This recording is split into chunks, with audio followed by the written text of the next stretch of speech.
Lukas pasal 9 mulai ayat 10. Firman Tuhan demikian, sekembalinya rasul-rasul itu menceritakan kepada Yesus apa yang telah mereka kerjakan. Lalu Yesus membawa mereka dan menyingkir ke sebuah kota yang bernama Betsaida, sehingga hanya mereka saja bersama dia. Akan tetapi orang banyak mengetahuinya, lalu mengikuti dia. Ia menerima mereka dan berkata-kata kepada mereka tentang kerajaan Allah, dan ia menyembuhkan orang-orang yang memerlukan penyembuhan. Sampai di sini lebih dahulu. Saudara, kalau kita perhatikan ayat yang ke-10, sekembalinya rasul-rasul itu menceritakan kepada Yesus apa yang telah mereka kerjakan. Murid-murid Tuhan Yesus diutus oleh Tuhan untuk menginjil. Dan mereka diberikan mandat, diberikan kuasa untuk menyembuhkan, mengusir setan. Sehingga pada waktu mereka kembali, rasul-rasul ini saling berlomba menceritakan apa yang mereka lakukan. Saya yakin saudara, kegembiraan rasul-rasul itu tidak kalah dengan kegembiraan saudara saat ini. Kenapa? Karena satu cerita, Tuhan, setan itu kalah ternyata sama saya. Nah, lalu yang satu berkata, luar biasa loh, sembuh. Aku cuma ngomong gini kok sembuh. Nah, lalu semuanya ini 12 berlomba, termasuk Yudas enggak? Hah? Loh, kok ada yang geleng-geleng? Loh, 12 orang ini termasuk Yudas enggak? Masuk. Jangan pikiran enggak. Karena Tuhan Yesus ini memilih rasul-rasul ini 12 orang, termasuk Yudas. Jadi pada waktu itu Yudas diutus, semua diutus dua-dua. Dari 12 orang 6 pasang, dua-dua. Kemudian mereka menginjil, memberitakan firman Tuhan, lalu menyembuhkan orang, mengusir setan. Sekarang saya tanya, kira-kira Yudas musir setan enggak? Hah? Musir enggak? Musir. Bisa enggak? Akhirnya Yudas jadi setan sendiri enggak? Hah? Iya. Iya, makanya itu. Apa bedanya sama Anda pada saat ini? Anda senang, bergembira, luar biasa, puji Tuhan, luar biasa. Karena saat itu imannya iman rombongan. Imannya iman rombongan. Karena apa? 12 diutus. Kenapa tidak satu-satu? Kok dua-dua? Karena Tuhan Yesus tahu kalau satu-satu tidak kuat. Dua-dua. Gandengan. Tetapi apa terjadi saudara? Dia bersuka cita sedemikian rupa. Dan Yesus berkata, mari ke tempat yang sepi. Maksudnya Tuhan Yesus itu, mari kita setelah kamu kerja berat, ayo ke tempat yang sepi. Ternyata di sini bisa enggak mereka? Ayat 11 mengatakan, akan tetapi orang banyak mengetahuinya, lalu mengikuti dia. Kenapa mengikuti dia? Karena orang banyak melihat mujizat, betul? Melihat kuasa Allah dinyatakan. Melihat murid-murid Tuhan Yesus ternyata kok punya kuasa. Mereka menginjil kemana-mana. Orang sembuh, orang sakit sembuh. Orang mati bisa dibangkitkan. Karena Yesus sudah berkata, aku beri kamu kuasa. Setan diusir. Orang kerasukan setan sembuh. Nah, kira-kira kalau ada orang gitu itu nanti diikuti orang banyak enggak? Hah? Jelas Alkitabnya ngomong. Mereka mengetahui, mengikuti kemana-mana. Lalu mereka tidak berkesempatan untuk menyendiri, saudara. Dan apa terjadi? Yesus menerima karena keadaan orang itu demikian banyak melayani mereka. Tetapi kita belajar pada malam hari ini. Saya khusus, saudara. Kalau saya diutus Tuhan khusus untuk apa? Untuk membenahi tiap-tiap pribadi. Saya lebih condong dan lebih mengarahkan setiap orang pribadi demi pribadi dengan Yesus. Mengapa? Karena masuk surga itu tidak gandeng-gandengan. Melayani Tuhan gandeng-gandengan, betul tidak? Memuji Tuhan gandeng-gandengan, tapi masuk surga tidak gandengan. Kamu bisa ngomong kalau pada waktu anak sedang pacaran tuh bilang gini, pokoknya kita sehidup semati. Wah, kalau yang satu mati, aku kawin lagi. Nah, betul enggak? Jadi kata-kata sehidup semati itu sebetulnya apa? Ngomongnya bohong. Nah, ngomongnya keras lagi. Soalnya apa, saudara? Kenyataan hidup manusia ini kalau belum dapat, kelihatannya indah, dikejar-kejar. Kalau sudah dapat, disia-sia. Karena apa? Lihat yang lain lebih baik. Padahal yang lain tuh punyanya orang lain. Nah, dia sendiri yang punya diingini orang lain. Ini manusia selalu begitu. Maka dari itu, saudara, kita harus menyadari dan belajar firman ini benar-benar. Jangan main-main. Jadi orang Kristen itu jangan ikut-ikutan. Maka saya selalu katakan, kekristenan itu bukan sekedar agama. Kekristenan bukan sekedar senang-senang. Kekristenan bukan hura-hura. Tapi satu kekristenan adalah pengalaman pribadi dengan Yesus. Pengalaman pribadi. Jadi tidak ikut-ikutan. Maka dari itu ini penting sekali. Sebab malam ini kita belajar. Tuhan khusus mengutus murid-muridnya dua-dua. Bergandengan. Mengapa Tuhan utus mereka bergandengan? Karena Tuhan tahu kamu harus saling menguatkan. Kamu harus saling mengingatkan. Saling mendoakan. Saya dengar hamba Tuhan Alex sakit. Saya dulunya tidak tahu. Wah, sakit. Alex sakit, saya bilang. Alex sakit. Padahal dia jadi berkat untuk orang banyak begini, betul tidak? Tapi kamu jadi berkat Alex tidak? Nah, ini masalahnya. Kamu datang sini terus terang. Siapa yang setiap hari berdoa untuk Alex? Ayo, berapa gelintir? Iya. Paling-paling 1, 2. Yang lain gimana? Ini loh, saudara. Kerap kali kita ini tidak menyadari. Musa apabila dia berdoa kepada Tuhan untuk bangsa Israel, yang jumlahnya sekitar 2 juta itu, doa Musa didengar Allah. Allah berkata, doamu aku dengar, aku ampuni bangsa Israel ini, bangsamu, kata Tuhan. Tetapi pada waktu Musa melanggar kekudusan Allah di air Meriba, Musa berdoa, Tuhan izinkan aku masuk Kanaan. Masuk saja. Boleh enggak? Jawaban Tuhan apa? Jangan berdoa lagi perkara ini. Aku tidak akan mendengarkan kamu. Engkau tidak boleh masuk tanah Kanaan.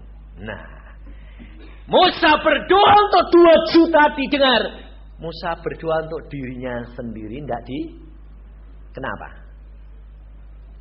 Ayo kamu. Karena bangsa Israel tidak pernah mendoakan Musa. Kenapa? Karena pikirnya dia hamba Tuhan.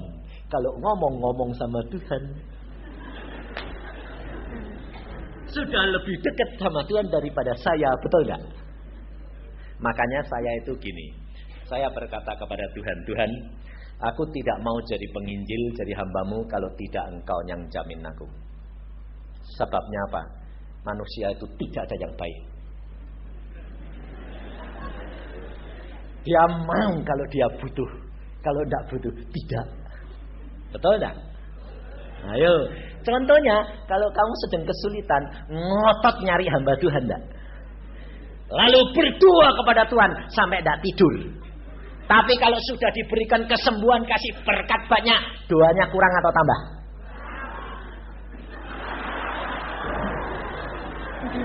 Doanya jadi tambah kurang toh? Nah, pantesan dikasih masalah terus toh? Iya. Makanya dari itu saya berkata, saya di dalam keluarga saya itu yang menjadi penopang tangan Musa. Pada waktu Musa dia perang, menyuruh bangsa Israel, Yosua perang, Musa mengangkat tangannya pada waktu diangkat menang, pada waktu tangannya diturunkan kalah. Untuk itu perlu ditopang. Yang nopang Hur sama Harun. Saya berkata, Tuhan, kalau engkau tidak jamin aku, tidak mau jadi hambamu. Kenapa? Tidak sanggup. Kenapa? Karena kalau berdoa untuk orang lain didengar, doa untuk dirinya sendiri enggak. Lalu Tuhan mengatakan, aku jamin kamu, istri dan anak-anakmu akan berdoa untuk engkau, dan aku pun berdoa untuk engkau. Sebab Yesus itu juru syafaat. Maka dari itu saudara harus belajar Alkitab. Saudara menjadi orang Kristen, kenali Yesus secara pribadi. Kalau saudara mengenal Yesus secara pribadi, engkau tidak akan tergoyahkan, apapun boleh terjadi. Kenapa? Hidup untuk Kristus, mati adalah satu keuntungan. Itu amin. Nanti kalau sakit tambah parah mau mati, amin. Hati-hati sing muni amin.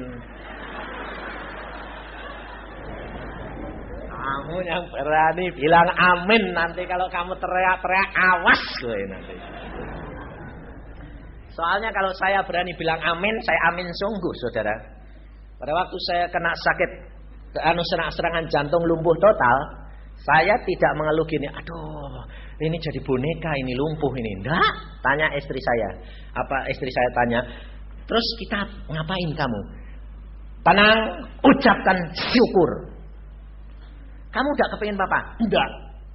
Kalau butuh apa-apa minta ya? Iya. Tapi saya enggak minta apa-apa. Cuma saya apa? Terima kasih. Terima kasih. Tambah sakit, puji Tuhan. Beneran, cepat ngadep Tuhan. Ayo.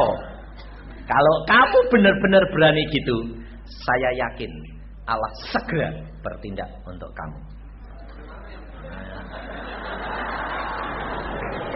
Nyatanya gak berani toh? Bingung soalnya. Makanya saya mendapat serangan itu dan lumpuh dari jam 5 sampai jam 2 malam. Hanya berapa jam? Hah? 9 jam. Setelah 9 jam Tuhan berkata, sembuh. Saya bilang, amin. Puji Tuhan, sembuh total. Kenapa? Tuhan berkata, cukup. Karena apa? Pada saat itu jantung saya sudah berhenti. Berhenti. Jadi berarti game. Tapi saya teriak, puji Tuhan, game. Tuhan bilang, belum waktunya.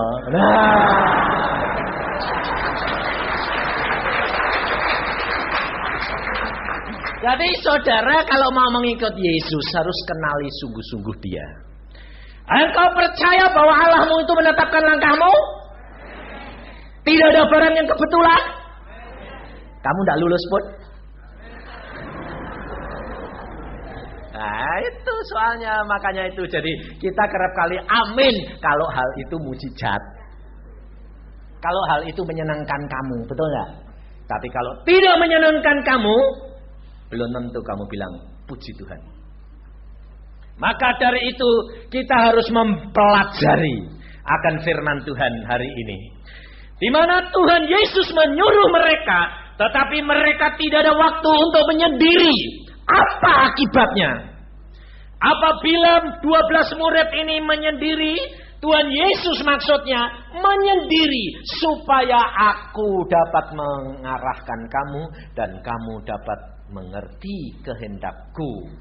Tetapi orang-orang itu mengikuti sehingga tidak dapat mereka seorang diri dengan Yesus. Dan apa akibatnya? Di dalam ayat yang ke-12.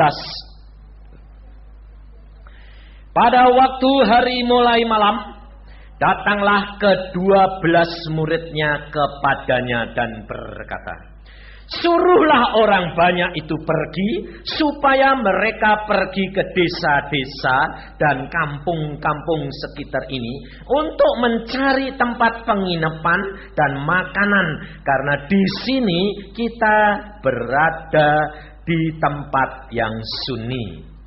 Tetapi Yesus berkata kepada mereka, kamu harus memberi mereka makan. Mereka menjawab, yang ada pada kami tidak lebih daripada 5 roti dan 2 ikan, kecuali kalau kami pergi membeli makanan untuk semua orang banyak ini. Sebab di situ ada kira-kira 5.000 orang laki-laki. Lalu Yesus berkata kepada murid-muridnya, suruhlah mereka duduk berkelompok-kelompok, kira-kira 50 orang sekelompok. Sampai di sini. Saudara, setelah orang banyak itu demikian datang mengerumuni Yesus, kira-kira yang dikerumuni murid-muridnya atau Yesus? Yesus. Pertama kali pada waktu sudah mulai malam, Yesus yang ngomong atau 12 murid ini? Ayat ini berkata ayat 12. Pada waktu hari mulai malam, datanglah ke-12 muridnya kepadanya. Lalu dia mengatakan, suruh pulang. Orang-orang ini sudah malam. Loh, ini murid-murid ini sudah mulai kurang ajar ngatur Yesus. Atau dia selalu yang diatur Yesus?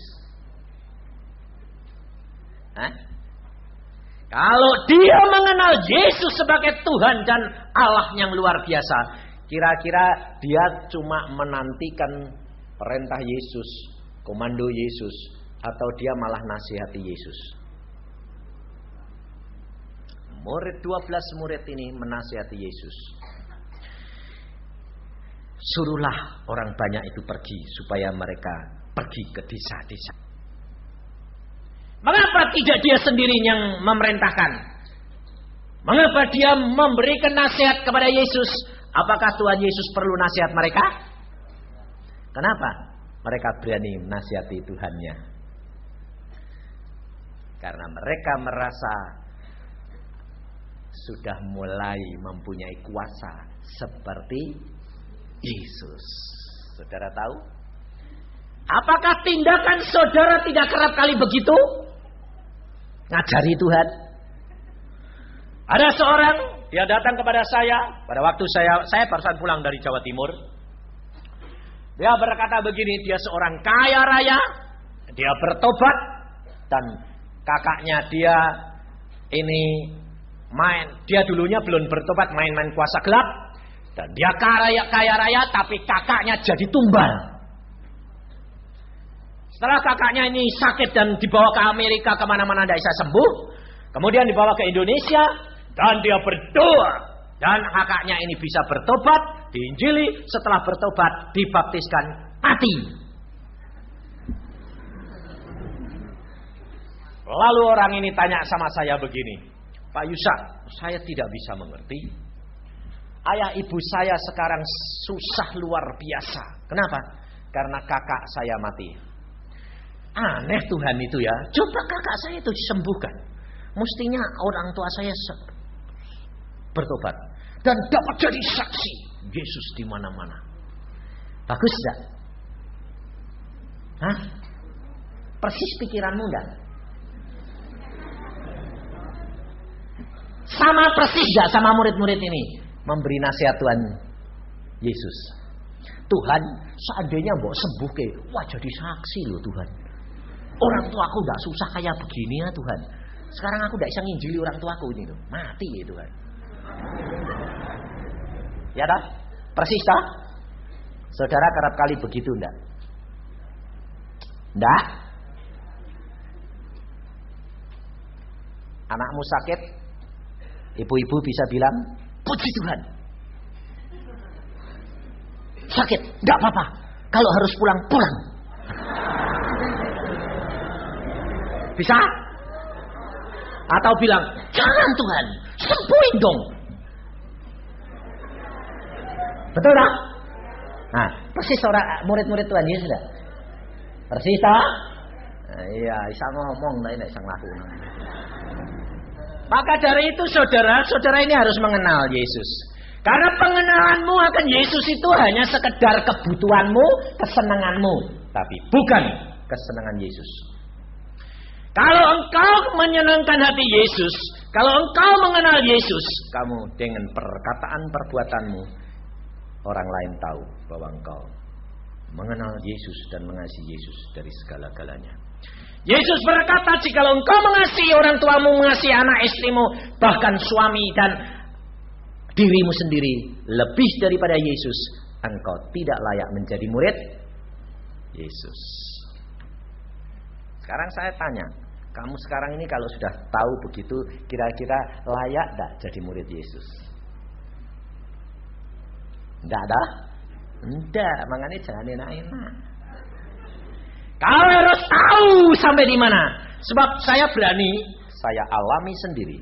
Kau boleh tanya istri, boleh tanya anak-anak saya. Kalau istri saya sakit, anak-anak saya sakit, saya tidak pernah mengatakan, kenapa Tuhan, sembuhin dong Tuhan. Tidak. Saya berkata kepada mereka, kamu sakit? Ya. Periksa diri. Bertobat. Kalau sudah bertobat, ucapkan syukur. Pulang, untung, hidup untuk Yesus. Saya katakan kepada anak saya. Nah, jadi saya tidak main-main. Benar. Anak saya sakit, dia berkata, yang kecil waktu sakit dia berkata, rasanya kok lemas. Pengennya kok ada suara kok, kamu sebentar lagi mati. Saya bilang, periksa diri, bertobat, kalau sudah waktunya pulang. Kira-kira itu masuk anormal enggak? Ayo, tak tanyai sekarang. Kira-kira itu normal enggak? Enggak toh? Enggak. Nah, kamu ini orang Kristen itu harusnya normal apa enggak? Ayo, gue tak tanyai. Orang Kristen harusnya normal enggak? Yesus berjalan di atas air, normal enggak? 5 ketul roti jadi 5.000, normal enggak? Petrus berkata, kalau itu engkau Tuhan, suruh aku berjalan juga di atas air, normal enggak? Jadi kalau kamu belum dianggap orang enggak normal, belum Kristen. Jadi, karena ternyata engkau tidak mempercayai dan tidak mengenal Allahmu yang sesungguhnya. Betul enggak? Memang kelihatannya sih normal. Enggak normal orang Kristen. Sebabnya apa? Sebab Yesus itu dicap oleh dunia tidak waras. Yesus sendiri, gurumu, dicap oleh orang Israel yang mengatakan orang pilihan Allah, dicap oleh ahli Taurat dan orang Farisi yang ahli Alkitab. Yesus tidak waras. Ada enggak ayatnya? Ada. Di dalam Markus pasal 3, bacaan. Malah ada lagi satu di dalam Yohanes, jelas sekali dikatakan dia gila. Di dalam Markus pasal 3 ayat yang ke-21. Waktu kaum keluarganya mendengar hal itu, mereka datang hendak mengambil Yesus, sebab kata mereka, Yesus tidak waras lagi. Nah, terus kemudian di dalam Yohanes, saya kasih tahu supaya saudara itu tahu bahwa Tuhanmu itu dianggap tidak waras. Jadi kalau kamu waras ya tidak benar. Di dalam Yohanes pasal yang ke-10. Yohanes pasal 10 ayat 20. Ayat 19 dulu saya baca. Maka timbullah pula pertentangan di antara orang-orang Yahudi karena perkataan itu. Banyak di antara mereka berkata, Yesus kerasukan setan dan gila. Kalau kamu punya guru gila, tidak waras, muridnya jadi apa? Hah? Waras. Ngerti, saudara ngerti sekarang. Jadi kalau kamu dicap orang sinting, kamu bilang apa? Puji Tuhan. Ini tandanya benar-benar Kristen dosa ini. Maka dari itu saudara, kerap kali hikmat Allah ini tidak dapat diterima oleh orang dunia karena itu tidak masuk akal. Maka dikatakan ayat yang dikatakan, jikalau engkau tidak membenci orang tuamu, engkau tidak dapat menjadi muridku. Lalu orang Tionghoa lalu selalu mengatakan, jangan jadi Kristen. Anakmu diajari puthao.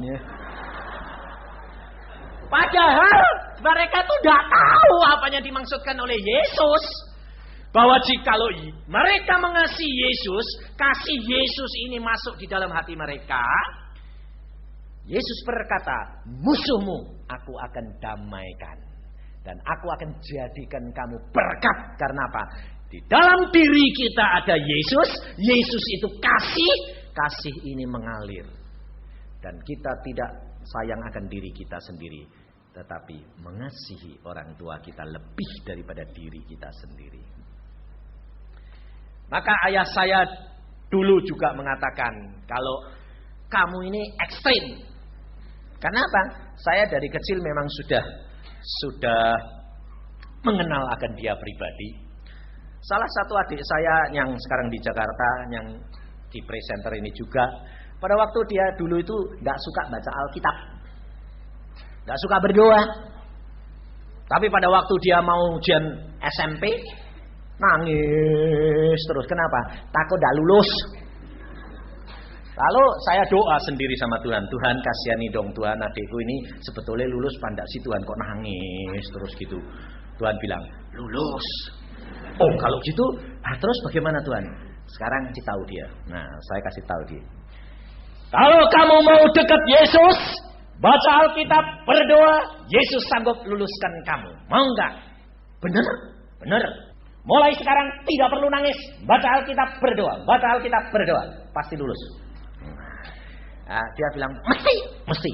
Tapi saya tidak kasih tahu kalau Tuhan Yesus sudah ngomong. Nah, karena kalau dikasih tahu kan tidak mau baca Alkitab. Lalu saya berkata, baca Alkitab. Karena saya mendidik adik-adik saya, semua harus mengenal pribadi dia. Apa terjadi? Dia membaca Alkitab, berdoa, sudah tidak nangis-nangis lagi. Wah, kenapa tidak nangis? Katanya kalau baca Alkitab sama janji kok. Nah, akhirnya lulus sungguh. Nah, karena Yesus yang ngomong. Lalu adiknya yang sekarang di Cirebon, dia berkata begini, Kak, kenapa sih kakak kok bisa tahu? Yesus yang ngomong. Bagaimana caranya? Banyak berdoa, banyak baca Alkitab, komunikasi dengan dia, pasti dia akan berbicara. Mulai rajin membaca, berdoa. Apa terjadi saudara? Tuhan kasih sama dia, kepekaan dia lebih daripada saya. Ini loh saudara. Kita harus menjadi orang Kristen, menjadi pelaku firman, menjadi saksi, menjadi berkat. Kasih ini mengalir dengan sendirinya.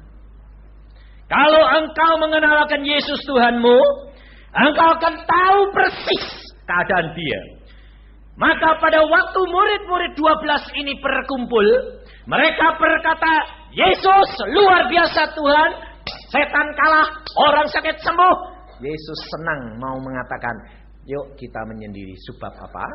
engkau harus ada waktu untuk memeriksa diri dengan Yesus. Kau harus punya waktu berdiam diri. Sebab jika engkau melupakan hal ini, engkau akan jatuh seperti rasul-rasul Tuhan. Mereka tidak ada kesempatan berdiam diri, memeriksa pribadinya, lalu berkaca dengan Yesus bahwa segala perkara yang mereka lakukan bukan kemampuan mereka, tetapi adalah mandat, anugerah yang Allah berikan kepada mereka. Bahwa mereka dapat mengusir setan, bahwa mereka dapat menyembuhkan orang sakit, bukan karena dia, tetapi karena anugerah Allah. Jangan sampai lupa. Dan karena pada waktu itu mereka tidak ada waktu untuk menyendiri, lalu sibuk dengan orang lain, dan semuanya orang datang kepada Yesus, tidak datang kepada murid-muridnya. Pada waktu malam murid-muridnya mengatakan, suruh mereka pulang. Karena apa? Merasa dia sudah mulai tidak dihargai lagi. Murid-murid Tuhan Yesus terjerat karena melihat orang lain. Merasa bangga, mulai punya kemampuan. Hati-hati saudara. Hal ini kerap kali menjerat kalau engkau tidak ada waktu tiap hari untuk berdiam diri di bawah kaki Yesus. Maka dari itu saya terus terang dapat jaminan dari Tuhan. Tuhan berkata apa? Setiap hari, tiap pagi, bangun pagi, sembahyang, menghadap kepadaku. Dan setiap hari ada waktu berdoa yang lebih. Maka saya berdoa minimal 1 hari 3 jam. Untuk menghadap kepada dia lebih banyak daripada melayani orang-orang. Karena apa? Kalau dituruti semua saudara, tidak pernah istirahat. Contohnya saja, kalau ada altar call, datang semua minta didoakan. Ayo, kalau kamu belum ditumpangi tangan sama hamba Tuhan sendiri kan belum puas. Ya dah. Kalau didoakan sama anak-anak Tuhan yang lain. Sebab saya kerap kali ngalami. Sebab apa? Sebab Alkitab ini digenapi. Pada waktu murid-murid sudah menginjil, sudah membuat mujizat, murid-murid orang datang, tetapi ada Yesus, mereka mengerubuti Yesus. Ada hamba Tuhan mengajarkan, dipakai Tuhan mengajarkan mujizat, lalu semuanya datang. Kalau belum dijamah hamba Tuhan, belum puas. Padahal saudara lupa bahwa hamba Tuhan itu manusia biasa. Kalau tidak diurapi Tuhan, tidak ada artinya, saudara tahu. Maka dari itu saya lebih senang saudara pribadi kenal Yesus, kuatkan iman percayamu, alami sendiri apa yang Alkitab janjikan. Engkau akan menjadi berkat di dalam keluargamu. Kalau keluargamu ada satu orang yang dekat kepada Tuhan, maka seluruh isi keluarga akan diselamatkan. Saudara tahu? Dan jikalau keluarga ini kuat, persekutuan kuat, gereja kuat. Karena apa? Karena setiap keluarga ada mezbah Allah di dalam keluarga itu. Dan Yesus setiap hari hadir.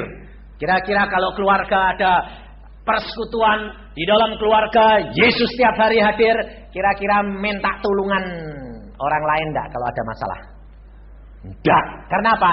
Dia percaya Yesus sanggup lakukan segala perkara. Tetapi saudara kerap kali berkata apa?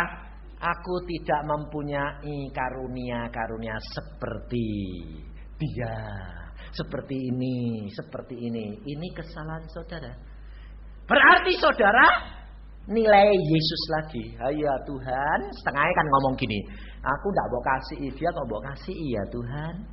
Coba aku mau kasih lah. Mestinya gitu dah. Itu kan omongannya halus gini. Aku tidak punya seperti dia kok. Aku ya tidak bisa apa-apa. Halusnya gitu. Tapi sebetulnya itu malah nyalain Tuhan, kurang ajar itu namanya. Maka dari itu coba perhatikan apa yang dikatakan oleh Yesus. Pada waktu murid-murid berkata suruh mereka pulang, apa kata Yesus? kamu harus memberi mereka makan. Bayangin tuh, Tuhan Yesus ngomongnya jelas. Kamu harus memberi mereka makan. Padahal mereka tahu tidak punya apa-apa.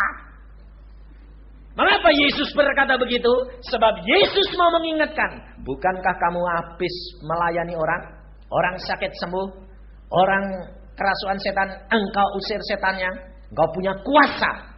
Mengapa sekarang perkara makanan saja kamu tidak mampu? Karena mereka membatasi kuasa Allah. Kalau perkara rohani, perkara sakit, perkara setan, itu bisa. Tapi kalau perkara perut, nanti dulu. Contohnya, saudara juga begitu dah. Kalau perkara duit, nanti dulu. Kita minta sama Tuhan kesembuhan, oke. Kita minta kedamaian, oke.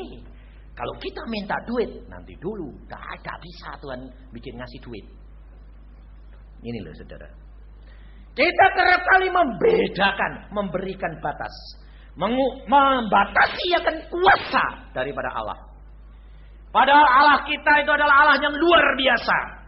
Maka pada waktu murid-murid mengatakan suruh mereka pulang untuk mencari makanan, Yesus berkata, kamu harus memberi mereka makan. Tetapi apa kata mereka? Yang ada pada kami tidak lebih daripada 5 roti dan 2 ikan. Yang ada pada kami tidak lebih 5 roti dan 2 ikan. Padahal yang punya ini siapa sebetulnya? Coba kita baca di dalam Yohanes pasal 6. Ayat yang ke-7. Ayat yang ke-8 dan 9.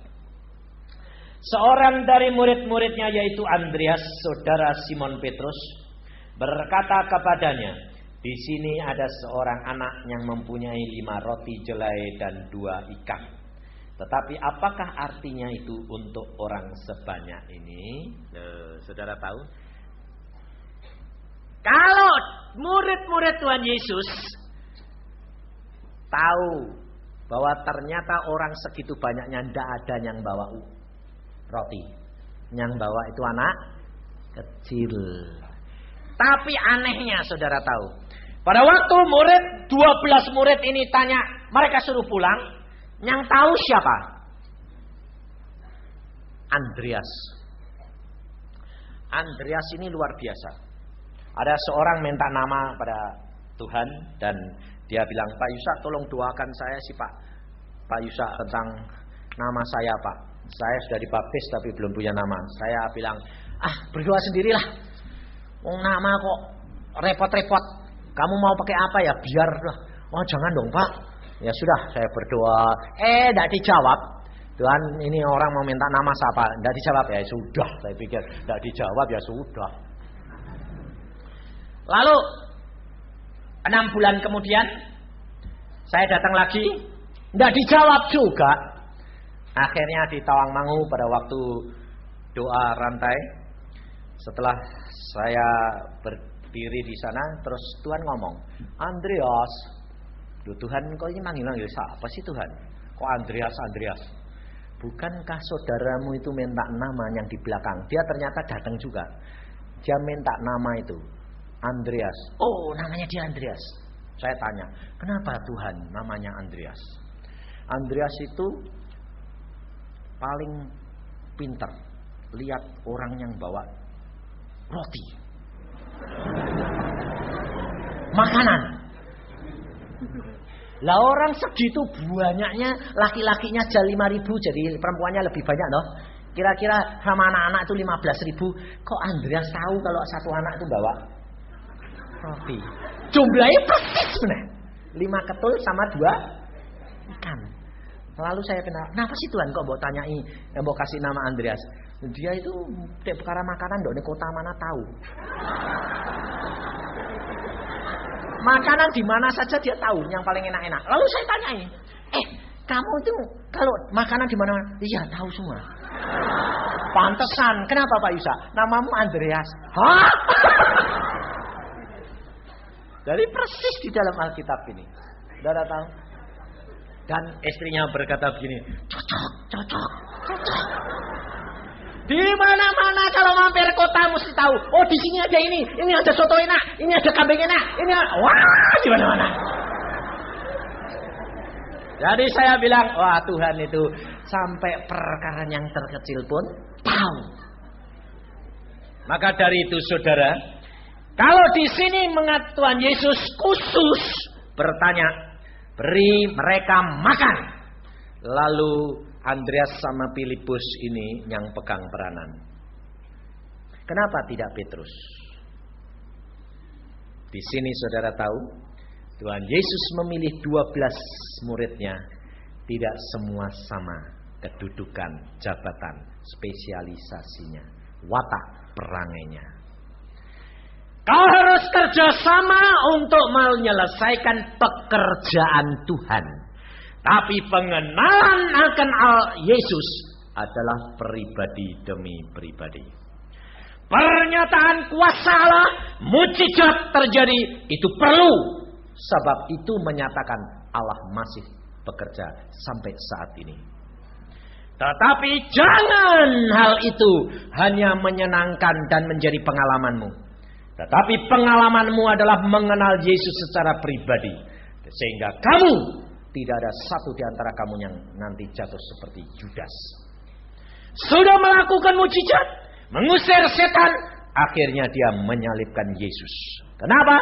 Karena dia tidak puas dengan pengikutannya kepada Yesus. Karena dia tidak mendapatkan apa yang dia inginkan. Kehidupan kekristenan harus berani menyerahkan diri kepada Yesus. Baru engkau dapat mendapatkan apa yang engkau mau, yang Yesus kehendaki dalam hidupmu. Dan Yesus tidak pernah menuntut kepada saudara. Yesus hanya berkata, beri mereka makan. Berarti kalau Yesus memerintahkan itu, Yesus tahu engkau sanggup melakukan segala perkara itu. Karena Yesus sudah beri mandat. Lalu Andreas berkata, di sini ada anak kecil punya 5 roti jelai dan 2 ikan. Tapi apa artinya? Ini persis keadaan saudara-saudara dan saya. Kita kerap kali aku tidak mampu. Kalau ada anak sakit, engkau belum kamu bilang apa? Aku tidak mampu. Cari hamba Tuhan. Ada seorang bapak baru bertobat. Lalu dia berkata, Tuhan, aku mau mengenal engkau. Tapi dia lihat hamba Tuhan itu dipakai Tuhan. Dia bertobat melalui hamba Tuhan itu. Jadi sedikit-sedikit, hamba Tuhan itu, tolong doain saya. Setelah itu didoakan, diusir segala kuasa gelapnya. Di rumah dia. Lalu malam-malam jam 12. Dia sedang sendirian. Dia lihat ada orang di belakangnya. Hitam. Dia lalu mau dicekik. Lalu dia bilang, istrinya bilang, cepat panggil hamba Tuhan. Istrinya lari. Kenapa? Cepat. Sebelum aku dicekik. Lari mau manggil hamba Tuhan. Kira-kira cepat yang nyekek atau cepat? Hah? Saudara tahu? Dia gantung kepada hamba Tuhan. Akhirnya hamba Tuhan ini apa? Dikasih pengalaman sama Tuhan. Seorang bapak membawa istrinya. Istrinya ini kelihatannya dipakai Tuhan luar biasa. Dia berdoa untuk orang lain, dia bernubuat untuk orang lain. Lalu dia dibawa karena si suami ini berkata, Pak, tolong doakan Pak. Tolong doakan istriku Pak. Ini keadaannya kok begini Pak. Benar Yesus Pak. Bayangin saudara. Apa terjadi? Waktu didoakan dalam nama Yesus. Si perempuan itu bilang, dalam nama Yesus dewek. Kamu saya doakan. Enggak, saya yang harus berdoa buat kamu. Bayangin saudara. Nah, hamba Tuhan ini bingung. Ini piye Tuhan? tak usir dalam namamu. Dia ngomong, dalam nama Yesus dewek. Bingung. Lalu tak doake, dia bilang, kamu yang harus tak doake. Lah hamba Tuhan ini lari, mau ditumpangi tangan, dia lari. Waduh beruburan. Ora tahu? Lalu dia tanya sama saya begini, Pak Yusa, saya ini kok bingung Pak.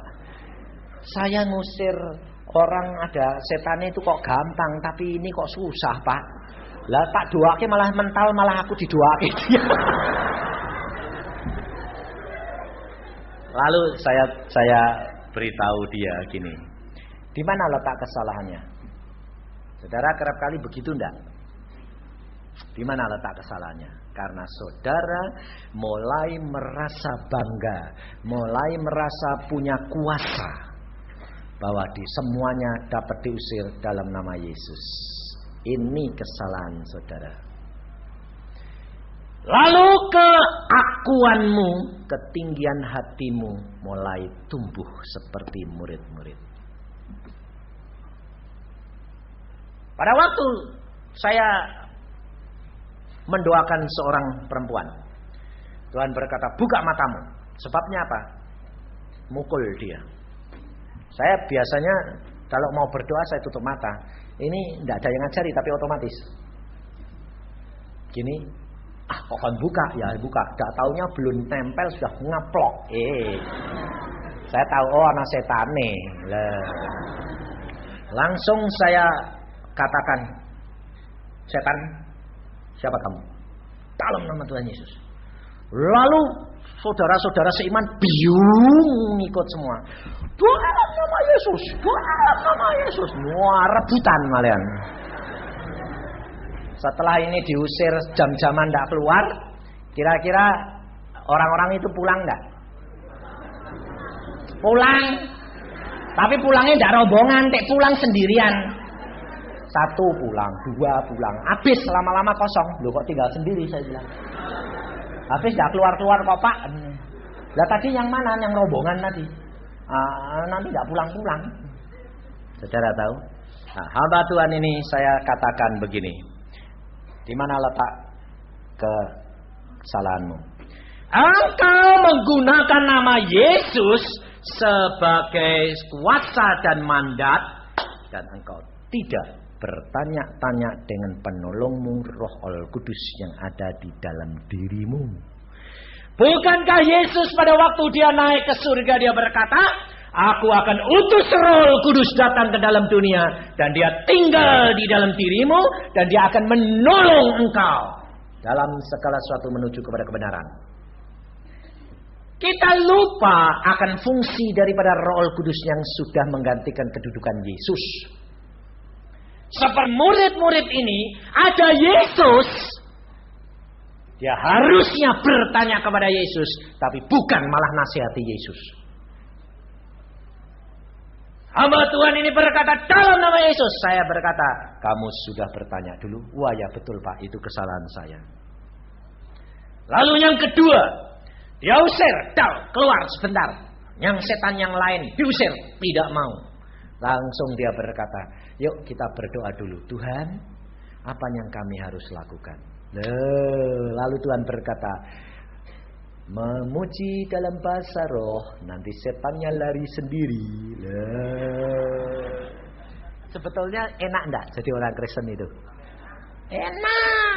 Rileks, angsal kamu kerjasama dengan Roh Al-Kudus. Karena Alkitab berkata, engkau dan saya adalah teman sekerja Allah. Tapi kerap kali kamu cuma butuh namanya Yesus, kamu bawa-bawa kemana-mana. Pikirnya aku sudah punya nama. Ini dibuat nakut-nakuti. Setan ini tahu. Setan itu tahu kamu punya nama Yesus, tapi kamu sendiri tidak punya kuasa. Kenapa? Karena kamu tidak menjadi pelaku firman. Makanya kalau kamu usir, diketawai setan. Kalau nama Yesus dewek. Kurang ajar saya bilang. Kurang ajar sungguhan. Saya bilang itu kurang ajar. Orang itu mesti kamu cari lagi, datangi, dan kamu berkomunikasi dengan Roh Kudus. Lakukan, mesti mencelat. Maka dari itu kita harus belajar dan belajar dari firman Tuhan. Tetap sadar dan mawas diri, rendah hati bahwa Roh Kudus yang melakukan di dalam kamu segala sesuatu. Roh Kudus menolong engkau, bukan engkau. Jikalau engkau katakan anak itu sembuh, sembuh, tetapi bukan engkau, tapi Allah yang mengatakan dan engkau kerja sama dengan dia, maka kemuliaan untuk dia dan bukan untuk kamu. Itu hidup kekristenan yang sungguh.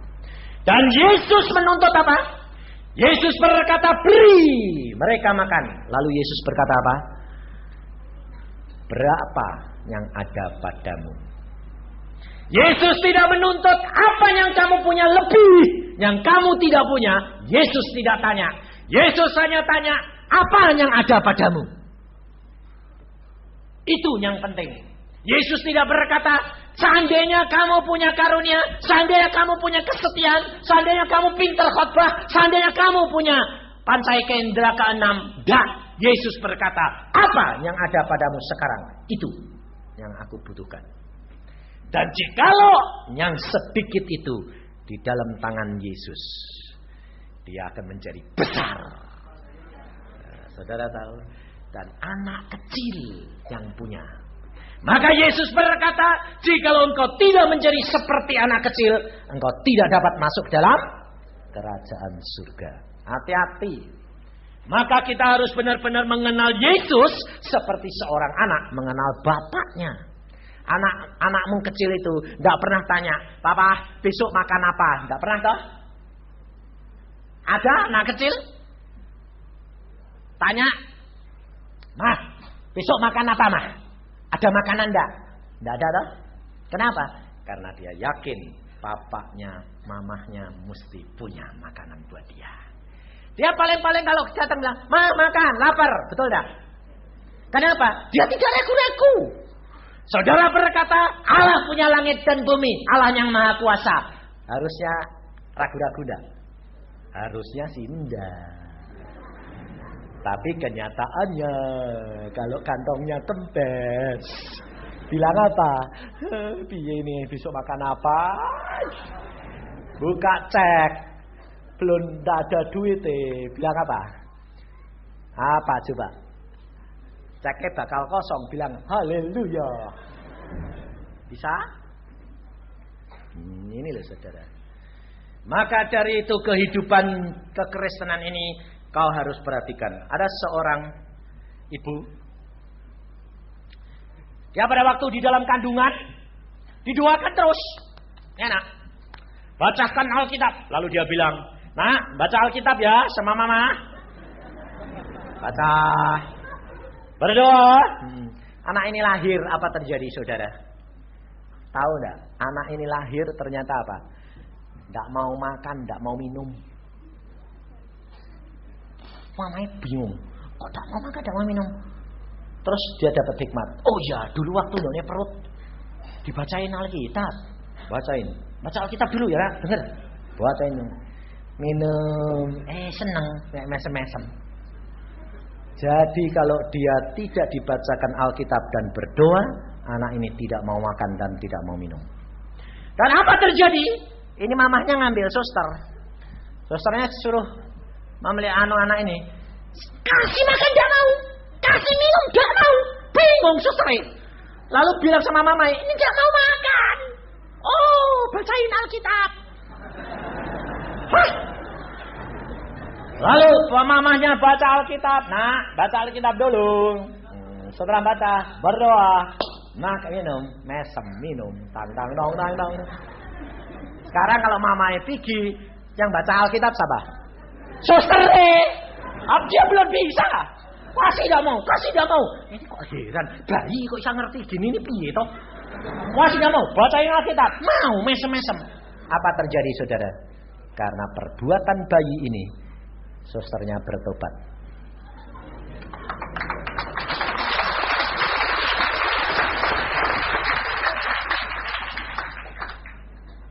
bayi ini nginjil enggak?